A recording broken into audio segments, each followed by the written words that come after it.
PodCastle, episode 592 for September 17th, 2019. Tales from the Vaults, The Axiom of Choice by David W. Goldman, rated R.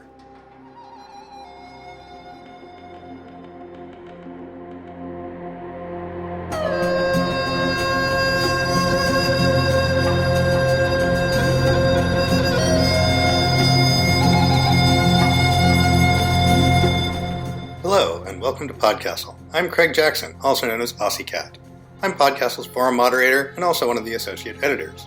Jen Albert asked me to choose which old episode should be brought up from the vaults, dusted off, and presented anew.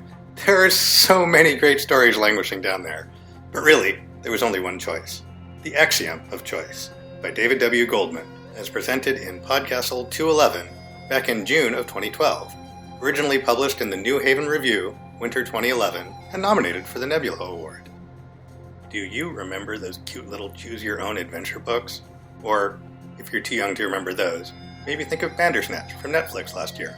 Like Bandersnatch, this story uses the choose-your-own-adventure trope to examine something much deeper than, do you want to fight the pirates? Turn to Section 66, or take your chances with the sharks? Turn to Section 501.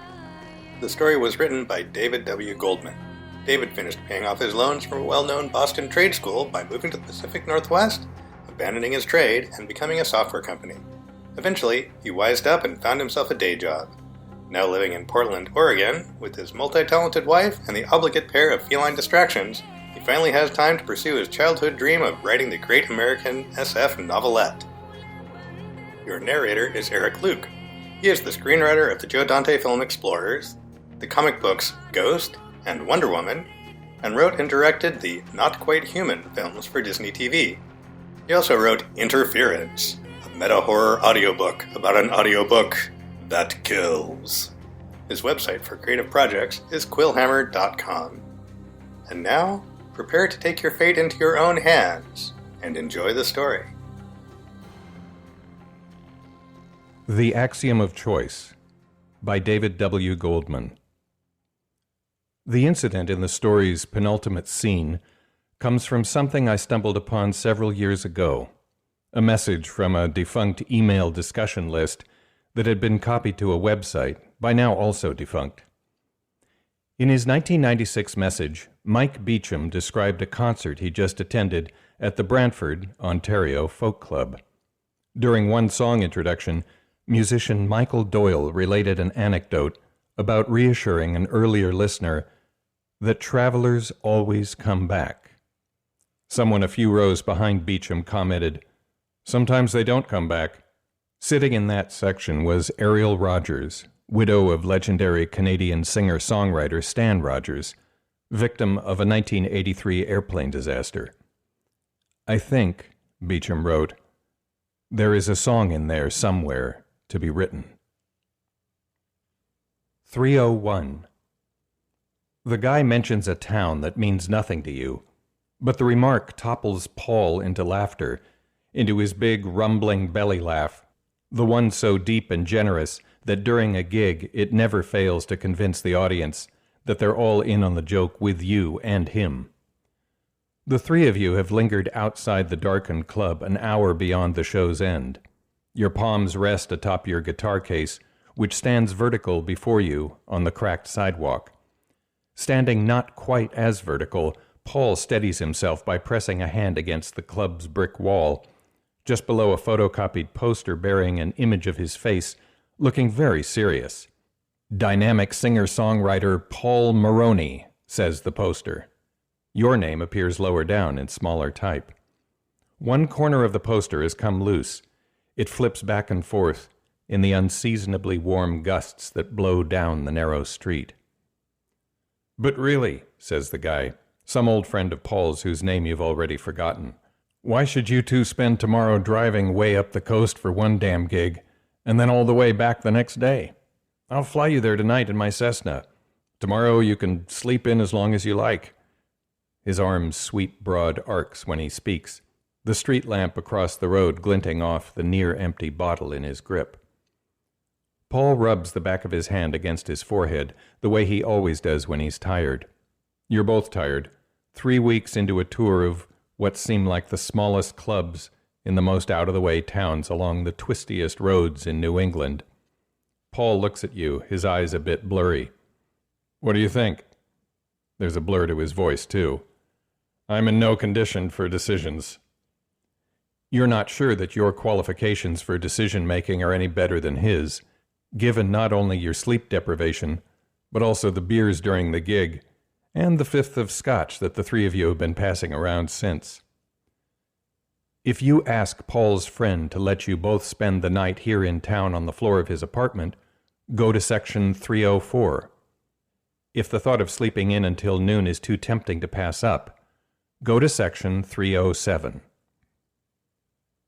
304. This would be a different story. Go to section 307. 307. The third time the little plane plummets and steadies, its propellers buzz nearly lost beyond the pounding of rain on the cold aluminum hull, you turn to Paul. "You know, maybe this wasn't the best decision." But Paul's snores continue uninterrupted. Usually you're the one who can sleep anywhere, anytime. Tonight, though, Paul has achieved a blend of exhaustion and inebriation that's vaulted him into a league beyond even your abilities. "Hey!" shouts Paul's friend, twisting around from the pilot seat, his head a silhouette in the dim glow of the control panel. "You ever use a parachute?" For an instant you're aware of nothing but your own heartbeat. Then the friend cackles. "Just kidding. Flown through worse than this dozens of times. You two just sit back and enjoy the scenery." You peer out the dark porthole. The only scenery is the shivering wing above, illuminated ghost-like in the fan of the plane's lights. The plane bounces again. You picture aerial potholes. If you unstrap yourself to check on your guitar in the back of the cabin, go to section 310. If you pound on the pilot's seat and demand that he turn the plane around, go to section 312. 310. Go to section 324. 312. Go to section 324. 324. Ice-cold water splashes your face. If you keep your eyes shut tight and try to ignore the water, go to section 325. If you're confused about where you are and how you got here, go to section 326. 326. This is not the choice you make. So this section doesn't really need to be here. If it were omitted, its absence wouldn't affect your story. Go to section 325. 325. Ice-cold water splashes your face. You're terribly cold, except for your arms. You can't feel your arms. If you wonder why you're so cold, go to section 327. If you wonder what's wrong with your arms, go to section 328. 328. Ice-cold water splashes your face. You open your eyes to blackness. You're floating in freezing, heaving water. You spit out a mouthful of brine as you realize that your numb arms are wrapped around something. Whatever it is, it's the only thing keeping you afloat. You remember the plane and the storm. It's still raining now, the drops plinking against your scalp, even as ocean sloshes into your mouth. The last thing you can remember is aerial potholes. You realize that something is tangled really tightly around your arms. If you try to work your arms free, go to section 335. If your consciousness fades, go 338. Now that is a guitar case. You open your eyes. A few inches away, blue medical scrubs wrap somebody's legs. "The lining's not even damp," it's a woman's voice. The scrubs turn, and she says, "Well, good morning, sunshine. Joining us at last, are you?" You blink and roll your head to look up toward her face. On the way, you see the metal bed railing. Hospital, you think. The woman, in her early 30s probably, tall but pudgy, her brunette hair pulled into a ponytail, a stethoscope slung around her neck, is grinning at you. Nurse, you think. She points to a bedside table on which your guitar case lies open. Your head is too low to see inside. Coast Guard brought it over this morning, she says. Figured you'd like to keep it close, the way it saved your life and all.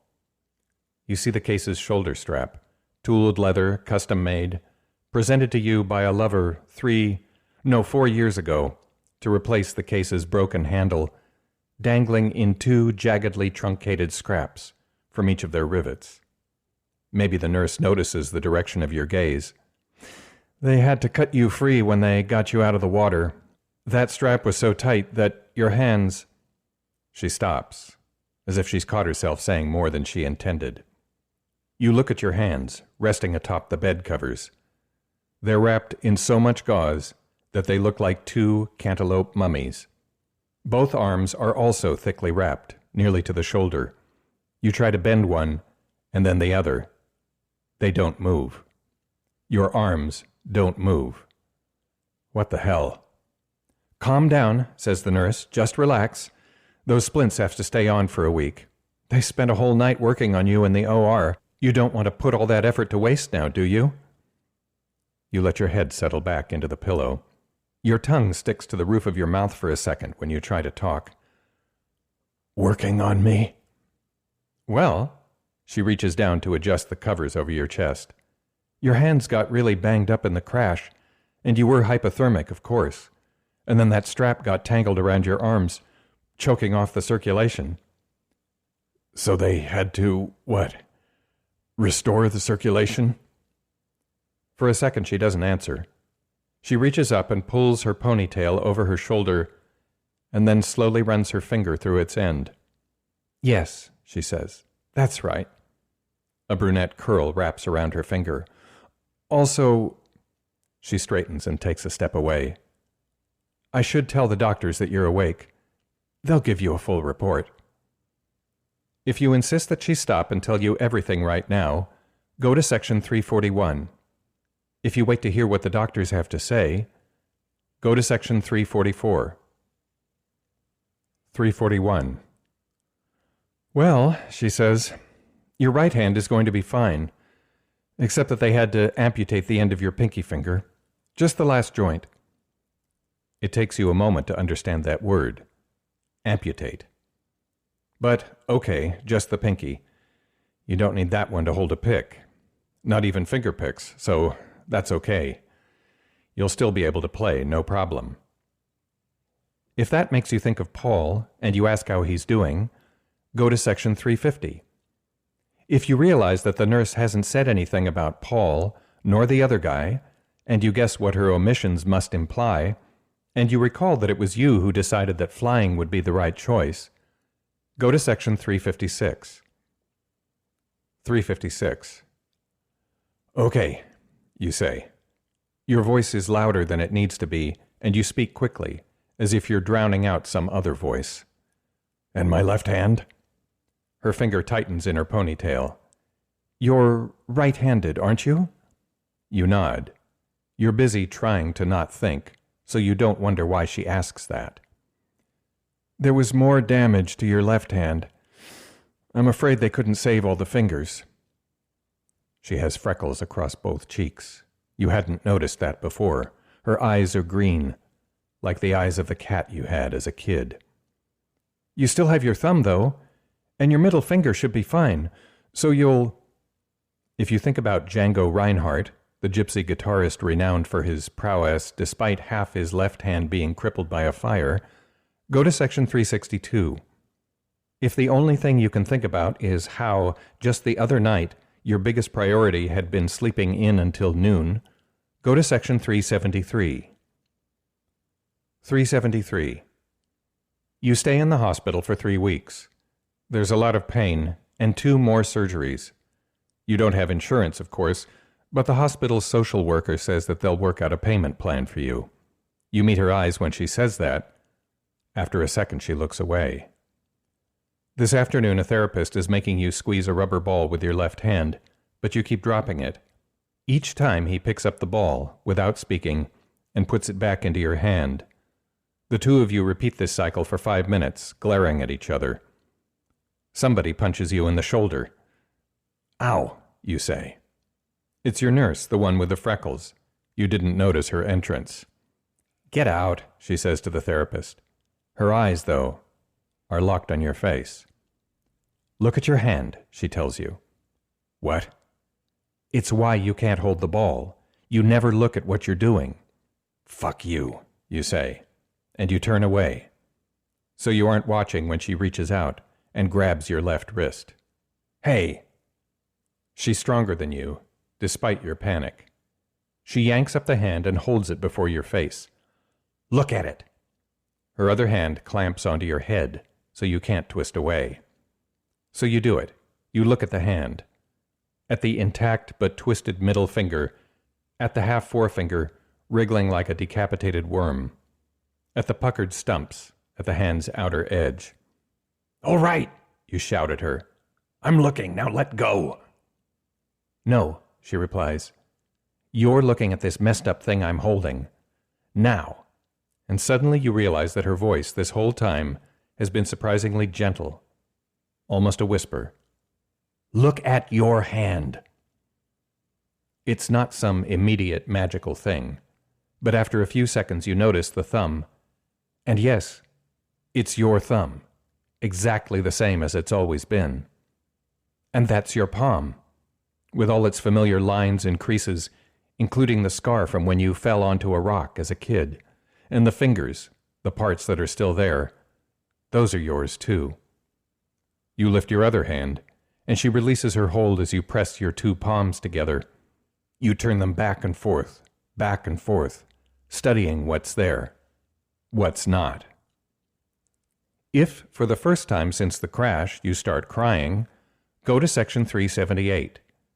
If she's brought back a memory from your college philosophy class, go to section 125. 125. The professor is roaming the aisles between desks, as he always does, speaking about determinism and free will. You try to pay attention, but you were up all night at a party, jamming some blues with a hot piano player and a lukewarm fiddler, while everybody else drifted home or fell asleep in the corners. Now the only things keeping you awake are the cup of dorm coffee you swallowed on the way to class, and the good-looking redhead 2 rows down across the aisle. Somebody punches you in the shoulder. Ow, you say. The professor stands beside you, massaging his fist. What's wrong? He asks. You punched me. Why did you do that? He looks confused. What do you mean?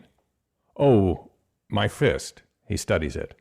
Well, my fist has free will. It hit you for no reason. What? You know that you've fallen into one of his philosophical dialogues, but you're pissed. Your fist doesn't have its own free will. It does what you decide. Yes, I suppose that's true. He draws out the moment, as if you've just given him something novel to consider. Well, I have free will. I punched you for no reason. You notice the redhead watching you. You say, people don't do things for no reason. You endorse determinism, then. The claim that everything that happens is predetermined by what's happened before. So I punched you because, say, I wanted to get your attention. And I wanted to get your attention because you were nodding off. And you were nodding off because, well, I suppose that's none of my business, is it? Your classmates snicker, except the redhead, who smiles and raises an eyebrow. But, continues the professor, don't I have free will? Can't I make unpredictable decisions, regardless of what's come before? You're about to speak, when you have a sudden insight. If you think you can see how free will and determinism can coexist, how their apparent conflict is merely superficial, go to section 132. If it strikes you that philosophy is bullshit, and after lunch you drop this course, and then pretty soon you decide to drop the whole university and become a professional musician, go to section 390. 390. You spend 2 more weeks in the hospital. The nurses explain about changing the bandages. The therapist gives you exercises to do, and a rubber ball. When you're discharged, you try to leave your guitar behind, but the nurse with the freckles makes you take it. You drive, of course you can drive, you're right-handed, to Paul's memorial service. Lisa, Paul's wife, widow, hugs you tightly, careful to avoid your bandaged hands. You hug her back, but when you step apart, there's a piece of the way she looks at you that you can't manage to interpret as sympathetic or friendly. You sit in the rearmost row of folding chairs. The room fills with people all sitting still, watching and listening, like a concert audience. Your forearms always tighten up right before a gig, and they do that now. But this time your legs tighten too, and then they start shaking. Somebody picks up a guitar to sing one of Paul's songs. Your heart hammers at twice the song's tempo as you push back your chair and sneak away. You reach your apartment as the sun is setting. You lean the guitar case against the usual bookshelf. You're relieved to finally collapse into your own couch, surrounded by your comfortably familiar clutter. Then, after a few minutes, you take a closer look at your familiar clutter. CDs, sheet music, guitar player, and dirty linen magazines, scattered pics, broken strings. The apartment doesn't feel so comfortable now. You stare a while at the telephone, but all your friends are musicians. You don't want to watch them as they try to say the right thing, as they try to not look at your hands. If, despite all that, you do phone one of them, one of your oldest friends, go to section 402. If you go out for a drive and after an hour come back with 3/5 of scotch, go to section 429. 429. Your savings, at least the dollars you don't spend on the increasingly cheap whiskey that keeps you from hearing your own thoughts, let you hold on to the apartment for 3 months. The guitars and the mandolin buy you 2 more. It's nearly another 2 before the police show up for the eviction. It's late spring by now, so your timing could have been worse. Your hand hurts a lot, though, and the prescriptions keep running out early. And your new pharmacy, who meets you each Wednesday in the alley behind the porn shop, isn't interested in your Medicaid card. The guitar case, you've still got that. The way it saved your life and all. Also, with a rope tied to the strap stumps, you can sling it over your shoulder with all your stuff inside. The case whacks against your hip when you walk, but that's not so bad. And when the bottles in there clink against each other, on the happy occasions when there's more than one, you tell people that you're making music. If you meet a guy at the shelter who convinces you to get into treatment, go to section 440. If you tell that guy to go fuck himself, go to section 472. 472. You should somehow have gotten yourself down south someplace before the winter arrived. Last night some asshole stole your shopping cart while you slept. So now your only possession that you're not wearing is the crappy cardboard sign asking people to help a vet. It's pretty obvious that not everybody buys that when they first glance at you, but you always hold the sign with your left hand showing good and plain, and then nobody asks anything. This afternoon you kind of lost track of the time, and when you finally got to the shelter it was full. So now you're heading toward the bridge by the river, where at least you'll be out of the wind. You must have turned the wrong way, though, because you're walking along right next to the frozen river. You look up, and then around, and finally you find the bridge, way the hell behind you. As you turn, your foot slides onto the ice, which isn't as thick as it looked. You yank it out quick, though, and it doesn't feel wet. Of course, both your feet were already kind of numb. If you think you can still make it to the bridge, go to section 476. If the idea of just lying down right here and sleeping in until noon is too tempting to pass up, go to section 491. 491. You wake to noise and light. Your chest hurts. You squint against the glare and lift your head just enough to see that some asshole has stolen both your goddamn coats and all your shirts and left you lying here covered in just a sheet like a corpse. You try to grab the railings and sit up, but your wrists are tangled in some straps and your arms don't move. "Hey!" you yell. "Hey! Hey!" Somebody grabs your shoulder. Red hospital scrubs. Nurse, you think. Both of your shoulders get shoved down against the mattress. Your nurse says, Take it easy. My case, you demand. Where's my case? You twist around to see her freckles, but she's up behind your head too far. We've got your case, don't worry. Of course you're not worried. The Coast Guard, you explain to her. Sure, she says. Take it easy. Damn, she's not even listening to you. The Coast Guard, you repeat. They're supposed to bring my case. If you keep trying to get through to her until a warmth slides up inside your arm and then you feel sleepy, go to section 501. If you shut up for a minute and look around and realize that you're not where you thought you were, and then you quietly ask the nurse if maybe you can stay here a few days and get some help, go to section 525. 501. You're sitting in a plastic chair, in a circle of people sitting in plastic chairs, in a bright hospital room with pale blue walls. There's a TV mounted high on one of the walls, but it's off right now. All right, says the guy in one of the chairs. He's the only one wearing shoes, not these little socks with rough patches on their soles, at least if you put them on right. The guy says, the past couple of days here in group we've been talking about what? Choices, right? Choices. Now I've got something I want you to try. I'm going to shut up for the next 10 minutes, and for that 10 minutes I invite each of you to think about the thing I'm about to explain. And each of you, you need to shut up too, or else it's not fair to the others. Okay? He waits until everybody, including you, says okay, or at least nods. All right, so here's the thing. We've all had moments in our lives when we were faced with a choice, and we made our decision, and that choice sent our life down a certain path. And one thing led to another, and finally, well, here we all are.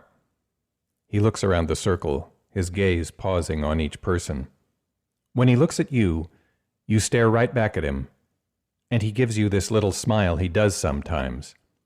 Then he finishes looking around the circle, and then he shakes his head and says, "Here we all fucking are." Everybody chuckles. This guy is all right. He's told you that his drug of choice, back when he wasn't the one wearing shoes to group, was meth. Normally you can't stand tweakers. But he's all right. So, he says, here's what we're going to do for the next 10 minutes. Each of us is going to think back to some choice we once made, some decision that at the time made sense, but that ever since we've wished we could do over. All right? Now I invite you to sit here and take yourself, in your head, back to that moment. But this time, you get to do it over. This time, you make a different choice. And for the next 10 minutes, maybe close your eyes if you like, for the next 10 minutes, you get to watch how your life goes, step by step by step, after this different choice. Just follow it out slow and easy, okay? All right? Give it its fair chance. All right, here we go. I'm shutting up now for 10 minutes. You look around the circle. Most of the others are doing the same. A few have closed their eyes. What the hell? You close your eyes. If you ask Paul's friend to let you both spend the night on the floor of his apartment, go to section 304. If that strikes you as too obvious, too predictable, and instead you're curious about how free will and determinism can coexist, go to section 132. 132. You pick an empty table and set down your tray, still thinking about your dialogue with the professor. As you're taking the second bite from your burger, the redhead from class sits down opposite you. "Hi," says the redhead. "I'm Carrie." You never finish the burger. The two of you talk about how free will differs from unpredictability, how predetermination doesn't equate to constraint, how fists can't have free will because they don't have brains, but how brains are overrated. Carrie is a year ahead of you, a junior, and a math major. Carrie's the one who introduced the term equate into your conversation. You try not to be obvious about letting your gaze wander over what you can see of Carrie's body. You'd like to see more. Then Carrie makes a stupid claim about the contrast Boethius drew between fatalism and divine omniscience. If you steer the conversation back to the part about how brains are overrated, go to section 138. If you get frustrated as you keep trying to explain why Carrie's claim is stupid, go to section 155. 138. You and Carrie have been spending all your evenings together at the library, and afterward at the Rathskeller, or just wandering campus talking. But so far things haven't gotten past holding hands and kissing. Pretty intense kissing, true, but come on. Apparently math majors are shy. Tonight, though, the two of you are rolling around on your bed, and many items of clothing have been removed. A few minutes ago you almost blurted out something about hoping that Boethius's God was looking someplace else, but you suppressed the impulse. As you yank off a sock, Carrie suddenly pulls away and says, "Do you have any... because I don't. Not with me." You don't either, but right at this instant, you're not really up for a philosophical dialogue. "I'll get some tomorrow," you say, and you reach for Carrie's shoulder. "Wait." Carrie eyes you, reappraisingly. If you say, "just this one time," go to section 160. If you offer an apologetic smile and sigh, and then, deliberately but gently, you put the sock back onto its foot, go to section 144. 144. You listen to the morning's bird songs. Carrie's dorm is on the edge of campus, by the Arboretum, so mornings are louder here than in your room. There's one bird who keeps hitting this little arpeggio with a syncopation on the last note that you're trying to memorize, so you can try it out later on guitar. You're also trying to memorize how Carrie looks asleep, just because you think, that will make a good memory. Eventually the alarm buzzes, and you two have to get out of bed. A little later, you face each other over breakfast trays. The first time you shared breakfast, you discovered that you both like oatmeal, with raisins, and definitely no brown sugar, and that neither of you can stand breakfast sausage. Carrie asks, "Figure it out yet?" You've been teaching Carrie some basic music theory, and in return, you're learning about set theory. Last night, Carrie gave you a challenge. Suppose you're given some arbitrary sets. It doesn't matter how many or what's in them. Maybe one contains all the even numbers, while another contains red fire trucks, and a third includes the contents of your pants pockets on the morning of your 14th birthday. Whatever. Now prove that, without having to know exactly what's in each set, there is some other set that has at least one element in common with each of the given sets, but which isn't simply the union of all of them, as if you dumped all of the original sets into one big bag. You did, in fact, figure this out last night while you were brushing your teeth, but then the two of you got distracted by other, more entertaining challenges. "All right," you say, "I pick one element from each of the sets you give me. My new set is defined as the set containing precisely those elements." Ta-da! Orange juice in hand, Carrie nods. "Very good." You grin, but Carrie's not finished. "So who gave you permission to pick an element from each of those sets? There's nothing in the basic rules of set theory, the axioms, that says you can do that." You frown. "Of course you can, it's obvious." Carrie raises an eyebrow. "Fine," you say. "I choose the smallest element in each set. That's well defined, right? What if one of the sets consists of all fractions bigger than 0? What's the smallest fraction?" Carrie reaches for your toast, which you've been neglecting. Annoyed, you start to offer a counter-proposal, but you catch yourself as you see its flaw, which suggests a different solution. But no, that doesn't work either. Finally, Carrie says, "It does seem natural that you should be able to pick elements out of sets, but it turns out that there's no way to prove that you can do that, in general, based on the axioms of set theory.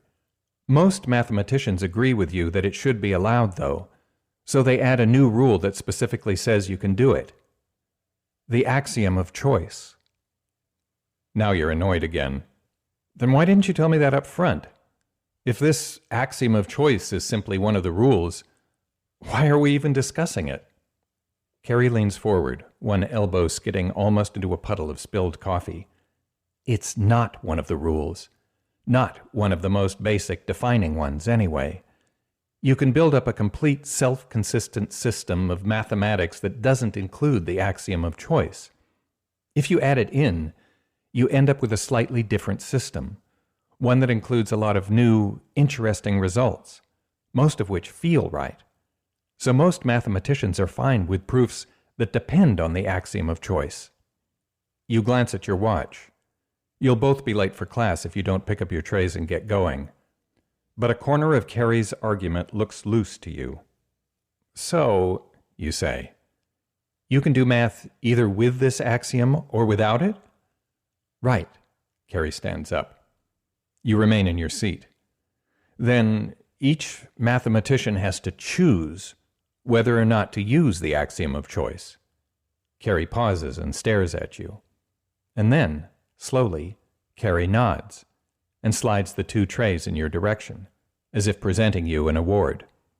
I guess, says Carrie, that says something about the rules of the higher system, the one in which we live. If you stack both trays and carry them away, go to section 147. If you push back Carrie's tray and grumble about hypocritical mathematicians, go to section 170. 147. That night, after you get under the covers, Carrie approaches the bed, naked. Tonight, says Carrie, I want you to lie completely still. Got it? Now pay attention. Here's my hand, and here's my mouth. And here, Carrie takes a step back, so you can get a really good look, is the rest of me. Carrie draws out the moment. Choose. If 5:02. Okay, that's 10 minutes. You open your eyes to a circle of people sitting in plastic chairs, in a bright room with pale blue walls. So, says the guy with shoes, who wants to share something from their experience? If, after a few seconds, you raise your hand, go to section 511. If it strikes you that group is bullshit, go to section 550. 550. One of the counselors is standing in your room, looking very serious. We can't do this without you, she says. She's in her 40s, you guess, her dark hair braided and wrapped up on top of her head. You've decided that the lilt in her voice comes from Jamaica. You lie completely still. She sighs. You only get to keep your bed if you're an active participant in ward activities. Do you understand me? If you're going to stay here, then you have to get yourself up and out of this room and interact with the others. She waits for you to respond, as if it matters what you might say. Again she sighs. At least come to the common room for lunch. If the idea of lunch finally gives you a reason to get out of bed, go to section 557. If you're finally recognizing that you're not the one making the decisions in your life, go to section 601. 601. Somebody has started a fire with some old campaign signs from a dumpster, and you join the others huddling around it. The bridge's supports block most of the wind, and after a while, for the first time today, you stop shivering. Nice hat, says a big guy meaningfully. Somebody at the hospital gave it to you when they kicked you out. It's the warmest thing you're wearing, stuffed with fleece and with furry ear flaps. If you kick the guy in the nuts and run, go to section 615. If you stand there waiting to see what the higher system is going to make you do next, go to section 620. 620. You're standing in line at the mission, leaning against the counter to take some weight off your feet. A lady asks whether you'd like brown sugar on your oatmeal. If you shake your head and keep shuffling down the line, go to section 634. If you stand there waiting until finally somebody drops a clump of brown sugar onto your oatmeal and shoves you ahead, go to section 652. 652. Your sign isn't working at all today. You glance down to your lap and notice that you're holding the sign with your good hand. Dumb. A brown leather wallet drops onto the cracked sidewalk right in front of you. The guy must have dropped it sauntering away, oblivious, eating one of those big pretzels. Even without leaning closer, you can see a lot of bills in there. Probably cards, too. You could maybe sell those cards. If you pick up the wallet and stick it inside your coat, go to section 664. If you just sit there and eventually somebody else notices the wallet and grabs it, go to section 701. 701. The sky is full of fluffy clouds today. You've got a good view, except for some tree branches. You must have slept on a park bench last night, since that's where you find yourself now. You can't recall the details, though. If you're just going to lie there all day, go to section 701. If eventually you get so bored that you sit up, go to section 702. 701. The sky is full of fluffy clouds today. You've got a good view, except for some tree branches. You must have slept on a park bench last night, since that's where you find yourself now. You can't recall the details, though. If you're just going to lie there all day, go to section 701. If eventually you get so bored that you sit up, go to section 702. 702. At first, it's really early in the morning, and you've got this part of the park to yourself. But soon a thickening parade of office workers marches past your bench. Some of them glance your way for a second, and then lift their coffee or their phone to block the view. If you ask one of them what they think they're staring at, go to section 708. If all you do is wait to see what's going to happen next, go to section 721. 721. There aren't as many office workers now, but between the kids and the joggers and the drunks, there's still a sort of parade. If you lie back down on the bench, go to section 724. If your fist punches somebody in the shoulder for no reason, go to section 801. 801. Ow! Says the woman who had just sat herself beside you on the bench. What was that for? You're staring at your fist. No reason, you say. Yeah? She squints at you for a few seconds. Then she punches your arm. Pretty hard, actually. Hey. So, she says, if you're done with that, I have a proposition for you. You give her a closer look. Mid-30s, dressed like a lot of women you used to know, in a long, crinkly black skirt and a brightly striped top from Peru or Mexico or someplace like that. Hair falling in waves to the base of her neck. Redhead. She continues. Community house? Maybe you've heard of us. One of our residents got himself kicked out last night, so this is your lucky day. You get a bedroom to yourself and 3 meals. Only 2 rules. You don't do anything illegal in the house, and you don't piss off everybody else. You narrow your eyes. So, why are you choosing me? She nods towards your still clenched fist. No reason, she says. Now come on. She stands and begins walking away. If you're fine with her making the decisions, go to section 808.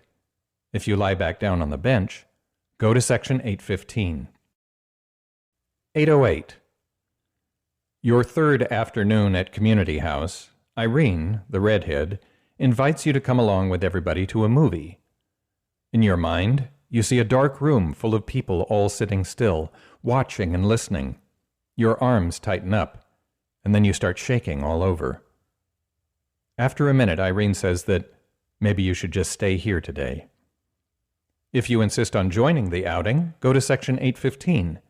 If you're fine with Irene making the decisions, go to section 822.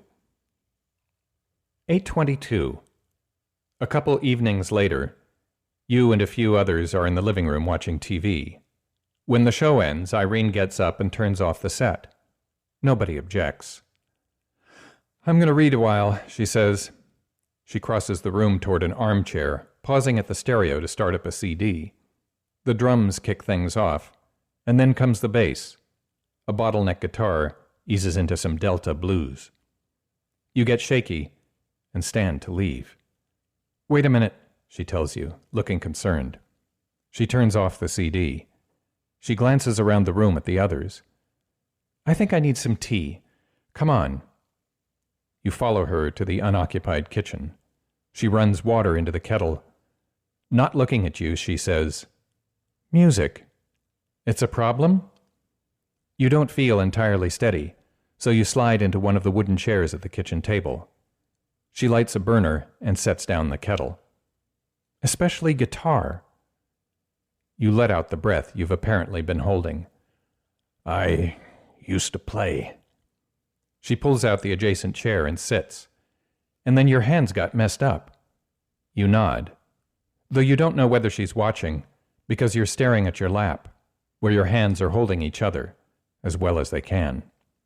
You've had this conversation enough times, back when you were in the hospital, to know that next she'll ask how that makes you feel. And then you'll be having a therapeutic dialogue. You wait, but for several seconds she doesn't speak. "That," she finally says, "truly sucks." A minute later, the kettle starts whistling and she stands. You hear her open a cabinet. "Damn, we're out of green. Chamomile today?" If you wait silently for your tea and then carefully pick it up with your right hand, go to section 831. If you look up and say, "Sure, thanks," go to section 845. 845. A week later, there's a trip to an art gallery. You go along. If, when you're standing in a crowded room where everybody is attentively staring at the same big painting, your heart starts hammering and you have to leave, go to section 859. If you don't leave, go to section 870. 870.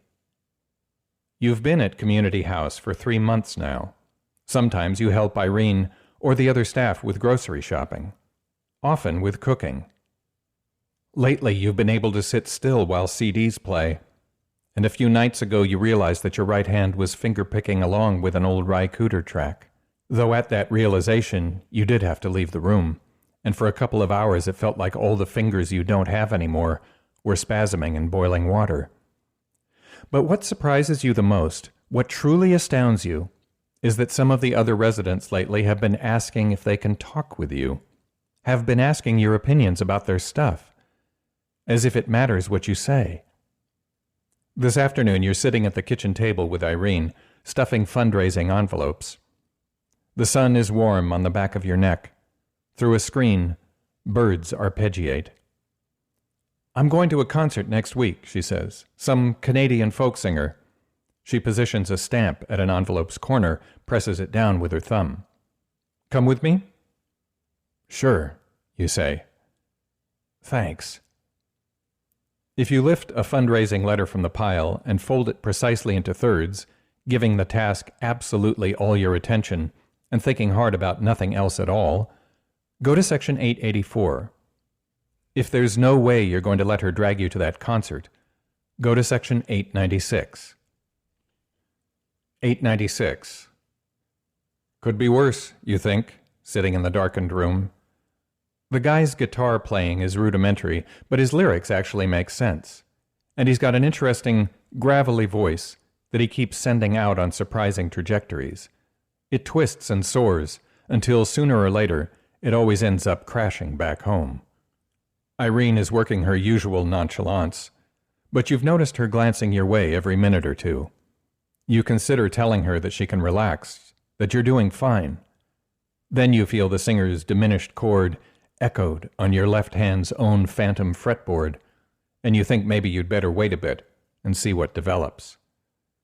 Now he's introducing his next song, explaining that it's about a man sailing away on a long expedition, leaving the woman he loves to await his return.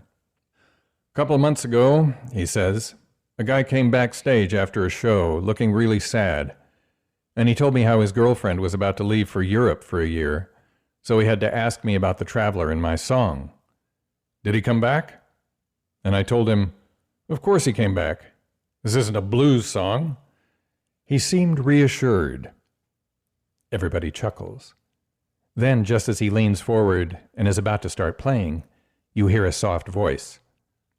Sometimes they don't come back. 2 rows behind you sits a woman whose face you can't quite make out in the darkness. You can't be sure the comment came from her, but you think it's Lisa Maroney, Paul's wife, widow. If you sink down into your seat and hope that Lisa doesn't recognize you, go to section 898. If you sit up and try to pay attention to the singer, figuring that somehow you owe that to Paul, go to section 901. 901. You're sitting on the curb outside the club, watching cars and pedestrians. 2 songs after the break, you told Irene that you needed some air, but that she should stay for the final few tunes. After considering you for a few seconds, she nodded. You're thinking about people who go away, about the ones who never come back, and about the ones who do, even if it takes them a long, long time. The show lets out. Irene lowers herself to the curb by your side and helps you watch traffic. She passes you her open can of ginger ale. You take a sip and pass it back. After a while, there are no more pedestrians and not many cars. Irene stands. Let's go back to the house, she says. You look up at her and ask, what if I don't? For a few seconds, she squints at you. And then, slowly, she nods. She hands you the empty soda can, as if presenting you an award. I guess that would be for you to find out. You reach out your left hand and take the can between your thumb and middle finger. The can wobbles in your uncertain grip, catching a glint from a nearby street lamp. And in that glint, for just a second, your life takes a step back, so you can get a really good look. If you return with her to the house, and over the following days realize that helping other people is something you could learn to be good at. If tonight's show has left you wondering whether you could learn to play guitar left-handed, or maybe pick up some different instrument, or take voice lessons, because you're realizing that during these past couple of years, a lot of new songs have been growing in you. If you think that maybe you should get back together with some of your oldest friends, maybe even look up that lover of 6 years ago. If you think that it's time, finally, to forget your old life and hitchhike out to Minneapolis, say, or Seattle, and find a job, maybe take some classes, starting, you think, with philosophy. You lower the soda can to the ground, and you choose.